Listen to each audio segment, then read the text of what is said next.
առավոտյան հայտնի դարձավ, որ Ավետիք Չալաբյանին քննչական կոմիտեն ձերբակալել է,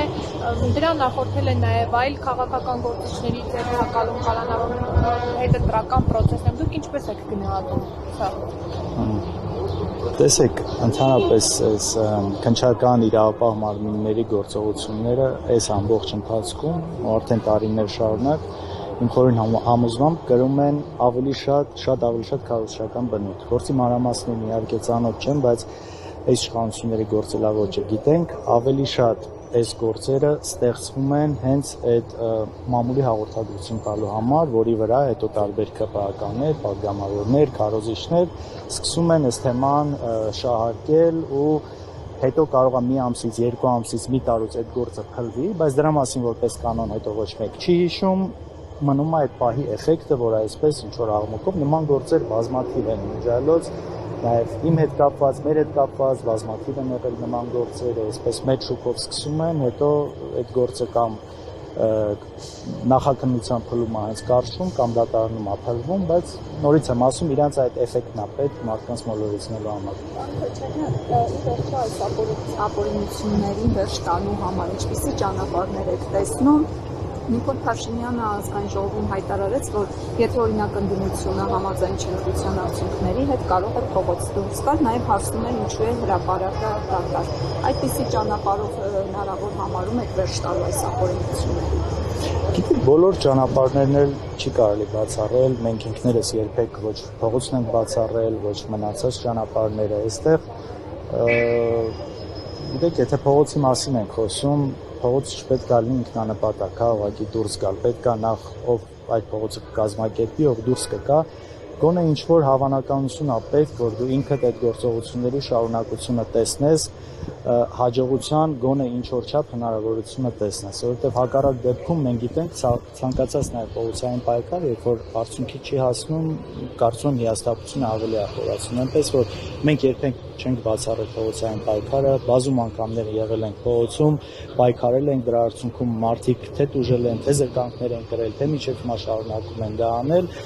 այնպես որ մենք մեր կենսագրությամբ ցույց ենք տվել, որ դրանից չենք խուսափում։ Ուղղակի դա անելու համար, նորից եմ ասում, պետքա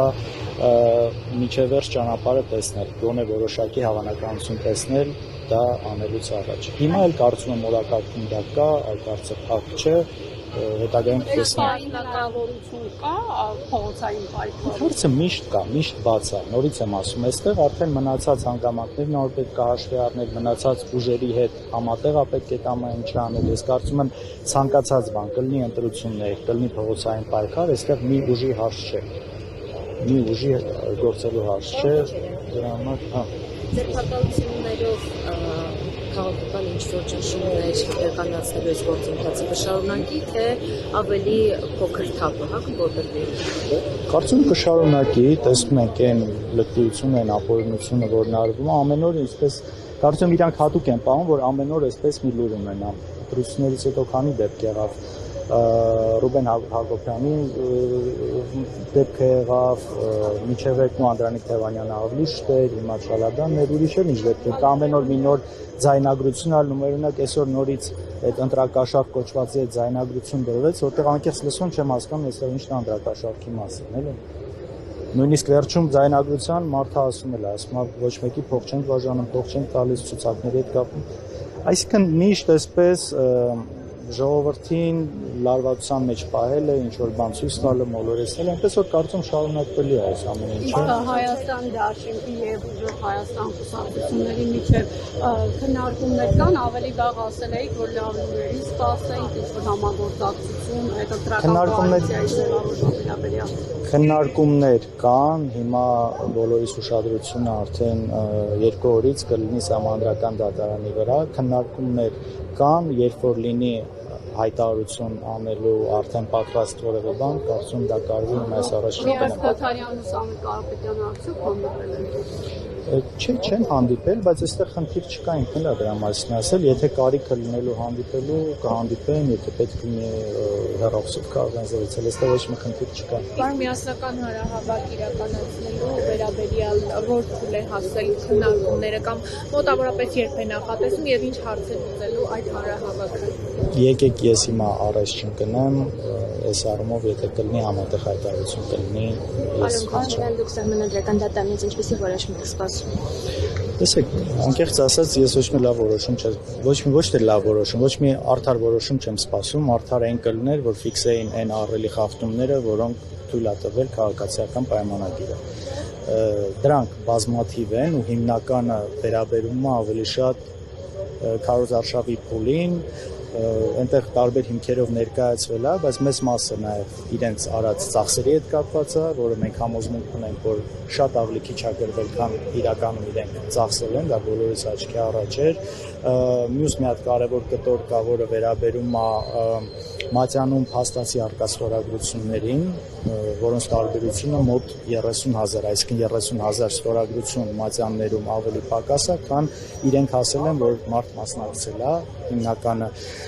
սա է եւ մյուս այսպես այդ նույն այն ինչ խոսակցության սկզբում ասացի, երբ որ իրավապահ մարմինների հայտարարությունները օգտագործվում է ոչ թե հանցագործություն կանխելու կամ բացահայտելու համար, այլ ուղիղ քարոզչական նպատակներով, այնուհետև դա դառնում է այսպես քաղաքացիական պայմանագրի ներկայացուցիչների հակառակորդների վրա ազդելու, ճնշելու, քարոզչական դաշտում մարդկանց մոլորեցնելու նյութ։ Կարծում եմ, այս հիմնականն է։ Փողոցը գեներացնելու մասով եւս մեկ հարց է, ինչ եք կարծում, Կներեք էլի, բայց դե մասով մի բան էլ ավելացեմ, կներեք շատ։ Այստեղ նաև հետաքրքիր է, որ փաստորեն երկու համանդրական դատարանի դատավորի չեն թողել մասնակցել քննությանը, գործի քննություններին, բայց չգիտես ինչի մեկ այլ դատավոր, օրինակ Սեդա Սաֆարյան թույլատրվել է մասնակցել այն դեպքում, երբ որ Սեդա Սաֆարյանը 21 թվականին եղել է Բաբաջանյան Շիրինյան դաշինքի 3-րդ համարը, եթե չեմ սխալվում, ու հիմա բողոքներից մեկն էլ հենց Բաբաջանյանն է բերել համանդրական դատարան։ Սա իսկապես բացարձակ աբսուրդ է, երբ որ այսքան ինչ սկզբունքով են։ Չեմ ասել Գործընկերս թող հարցը տամ, ինչև ես ըստեյության հասկանամ։ Փողոցը գեներացնելու մասով ինչ եք կարծում, եթե ընդդիմությանը հաջողվի միասնական ճակատով այսպես հանրահավաքներ կազմակերպել, փողոցային պայքար եւ այլն, քաղաքացիները հիասթափված չեն, որպեսզի եւս մեկ անգամ փողոց դուրս գան։ Տեսեք, շատ կարևոր է այդ միասնական օրակարգը որն ալնելու քայլերի հաջորդականություն, այստեղ շատ եթեներ կան, էլի, դրա համար հիմա չեմ ուզում առաջ ընկնել։ Այո, կարող է այնպես լինի, որ ձեր ասածը լինի, կարող է այնպես լինի, որ այդպես չլինի, այսպես շատ հարցեր կան, դրա համար եմ ասում, սա փողոց դուրս գալը երբեք չպետք է լինի էմոցիոնալ, զուտ էմոցիաներով, այսպես այ հաջորդ օրը դուրս եկանք ու չէ, պետք է լինի սրատակաշվար, պետք է լինի իսկապես նաև մենք մեր նախկին սխալների հետ կապված պետք է ճիշտ հետևություններ անենք ու նորից չմտնենք մի բանի մեջ, որի վերջը գոնե մի մեծ մասը չենք տեսնում։ Քվեարկության արդյունքներն են պարոն Քոչարյան եղել հիմքը, որ Սեդա Սաֆարյանը մյուս երկուսի դեպքում ավելի շատ է եղել, Սեդա Սաֆարյանի մասով դատավորներից շատերը գտել են, որ նա կարող է մասնակցել քննությանը։ Սրանց կարելի է ենթադրել, որ դատավորները նաև կայացնեն այնպիսի որոշում, որ իրենց դուրս կգա։ Ես անկեղծ համանդրական դատարանից այս կազմով ոչ մի արդար որոշման ակնկալիք իսկապես չունեմ, բայց դա չի նշանակում, որ մենք չպետք է փորձենք, դա չի նշանակում, որ մենք այդ ացանը պետքա բաց թողնենք, որովհետև ես գիտեմ, որ նաև կա այն քննադատությունը, ինչի են ընդհանրապես դիմադիր ուժերը դիմում համանդրական դատարան։ Հիմա տեսեք, քիչ առաջ ես դուրս եկա այստեղից իմ դատներին հետ կապված, մի հատ աբսուրդ դատ, իբր ես ոստիկանի եմ գտել, երբ որ իրականում հակառակն է եղել, բայց 2 տարի այս դատավորությունը շարունակվում է։ Հիմա ինչ նույնձև ասենք, ինչի եմ ես գալիս այս դատին, մեծ հաշվով շատ ակնկալիք չկա, Ֆարֆարեն Կարինն է դատավորը, բոլորին պարզ